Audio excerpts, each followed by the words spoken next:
The Amunos dynasty, Trazen paused to let the message sink in, will not come to claim it. The council and the executioner stood, stunned at the dire pronouncement. But that alone does not confirm your salvage rights, does it? Said Overlord Baalbek. His voice resonating inside the stasis casket. He raised his head, the golden sketches of water flowers engraved on his death mask catching the wan light. We simply cannot claim anything we find. It is lawless, and there may be other interested parties. What? Said Trazen, fighting back the void-sick feeling in his internals. The black stone floor rocked like a command barge, needing an attitude adjustment. He tasted radiation coolant in his mouth. An interstitial alert, overheating on his right hip. Trazen looked down to find Orkan's tile glowing white hot, hissing where it connected to the cold metal on his hip. If I may, Overlord, said Orkan, stepping into the center, from my understanding, the Asturium Mysterios is exempt from the laws of salvage. It is part of the common heritage, owned by all Necron kind. Overlord Baalbek nodded. As I said, other interested parties. Indeed, Orkan continued. Lord Trazen has argued quite convincingly that this tomb, should it be found, would not only... Wait. Dude. Okay, I did turn the right number of pages. Would be not only a treasure of history, but also a path forward for our kind. Trazen stared at the burning tile. It nagged at him. He'd seen it before. Images flashed in his mnemonic banks, lighting up his neural cavity with flashes that came and went like sparks from an overloaded power relay. A headdress, power orbs hanging from it like a chandelier, the deep voice of a courtroom orator. He put his hand to his aching cranium. The tile burned through its smoking cord and dropped to the floor. After all, said Orkan, why should the Nihilak control this incredible find? Whoever takes the Asturium Mysterios should have a chance to seize this once-in-eternity opportunity for power. Trazen felt the illness recede. It was as if the ornament had been pulling him apart, and as it smoldered on the floor, he heard shouts of assent and excitement from the council members. Partisans, every single one of them, thought Trazen. They might claim that they fight for Necrontyr, for the Infinite Empire, or their own kind, but it was a lie. They wanted power, for the Pharaons, for themselves. Asuria had murdered her brother and nephews. Zubrakar could not feel powerful without conquest. Even the meek high metallurgist Quelka had betrayed friends on the way to his position. Graspers, all of them. And all of them, the fools, thought they could beat Orkan to the tomb. They saw him as an eccentric, half-mad astrologer, but he was so much more dangerous than that. And Baalbek, so rabidly loyal to his own dynasty, was the most mercenary. Baalbek, whom Trazen had backed as adjudicator simply because Orkan had protested so greatly when the council proposed him. All at once, Trazen realized he had been tricked. Orkan had wanted that bias, counted on it working in his favor. Very well, said Baalbek. The Asturium Mysterios will be possessed by all and none. A free object belonging to he who possesses it. Stealing it shall be no crime, killing for it no sin, and whoever opens a crypt may keep its contents for the greater glory of their dynasty. Orkan looked at him, grinning, and in his core, Trazen knew the Chronomancer benefited him. Bested him. The ritual tiles swinging from his shoulders radiated heat so brightly it reflected off his steel bones. And with his mind clearing, Trazen realized what the Chronomancer had done. So it's war, Divina. He sent over an interstitial message. If you can catch me, Archivist. And that's chapter 4. God, this book is so good. I'm gonna use some more Reese's Pieces, by the way. Reese's Pieces are really good. Also, crap, it's been an hour and a half, and we've only gone through one chapter.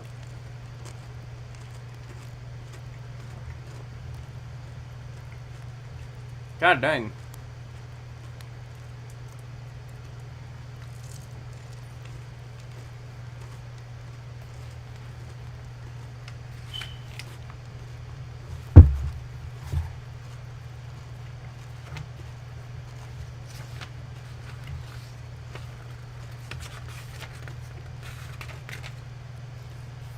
I'm gonna take a quick look and see how long this chapter is, because I might need to go to bed soon, actually. On account of having work. 89 to 110, that's 21 pages? That's not too bad. I think I can do one more. Also, if you didn't catch what was going on,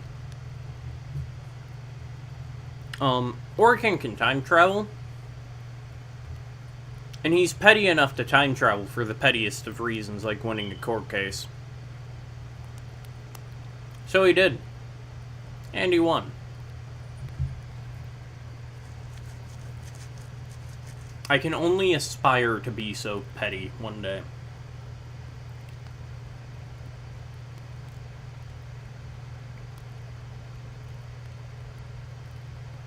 Also, crap, I am just tired. Apple, you still there?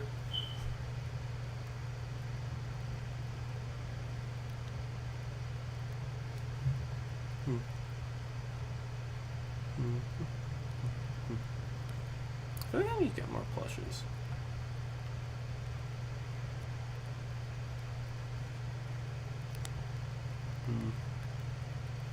I think I might just end it here, actually, because I might actually be about to pass out. I like to not pass out in my chair. I like to pass out in my bed, because my bed's really comfy. So I'm sorry for this one being kind of short. I'll make sure the next one isn't this short, because I'm really liking this book. I hope y'all guys are too. I'll also try and get my voices consistent. Next time. But, to anyone who decided to pop in and listen, thank you for joining me. I hope you enjoyed the reading, and I hope you guys have a good rest of your day today, and thank you so much for being you. I'll catch y'all later. Bye!